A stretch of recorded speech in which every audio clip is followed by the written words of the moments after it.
Vamos primeramente a comprender lo que nos están pidiendo. Se observa que nos están diciendo que calculemos esta expresión. Primeramente debemos observar que lo que nos están pidiendo es que calculemos los elementos de un vector v sub i a partir de esta expresión. Y además aquí nos están diciendo que el elemento del vector tiene 4 elementos porque i va a variar entre 1 y 4. Por lo tanto, básicamente lo que nos tenemos que dar cuenta es que nos están pidiendo. El tener vi, ¿qué implica? Que lo que vamos a rellenar, lo que vamos a complementar con esta operación es este vector, que insisto tiene 4 elementos porque se nos está diciendo en esta parte de aquí.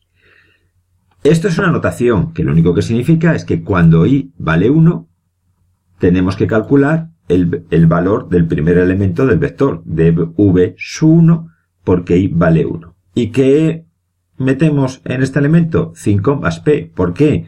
Porque es lo que nos está diciendo. Además, nos está diciendo que i va a ir variando. Pues el siguiente valor de i será 2. Y esto significa que para el elemento v2 tendremos que meter el valor 5p. Para i3 tendríamos la misma operación y para i4 tendríamos la misma. Vamos a ver el programa que tendríamos que hacer para implementar esto. Primeramente, y un aspecto básico, es que aquí hay una sentencia de asignación. Tenemos que ver lo que hay a la derecha del signo igual y observar si hay alguna variable. En este caso, observamos que está la variable p. Esto significa que antes de hacer esta operación, p tiene que tener un valor. Una forma de hacerlo es esta. Es decir, que en el programa, antes de calcular los elementos del vector, se pida que le demos un valor a p. ¿Cuál? El que le demos en la entrada. Después observamos que aquí nos dice que iba a variar desde 1 hasta 4. Esto sería equivalente a esta parte de aquí.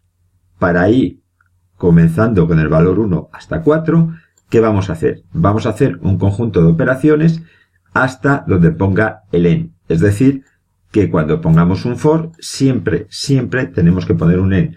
Es lo que va a delimitar el número de operaciones.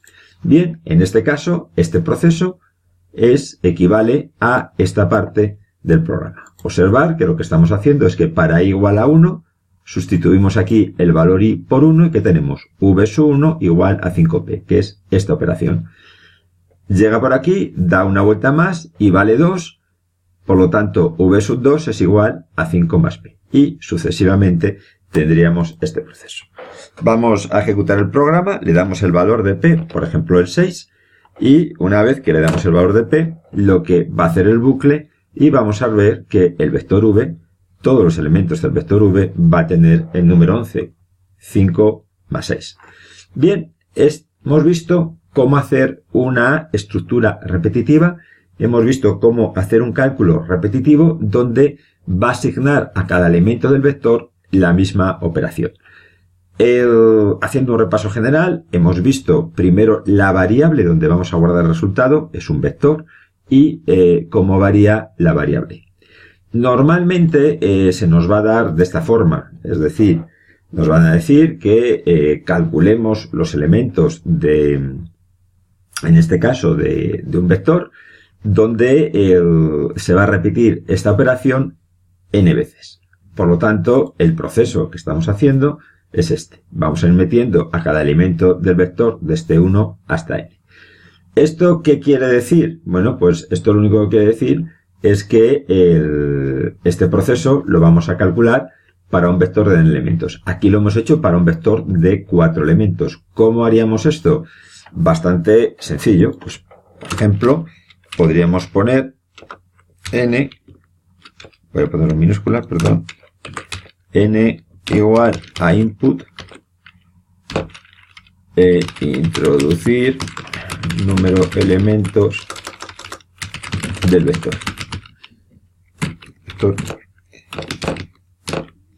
Bien, pues si hago esto, lo único que tendré que cambiar es aquí el valor de 4 por n.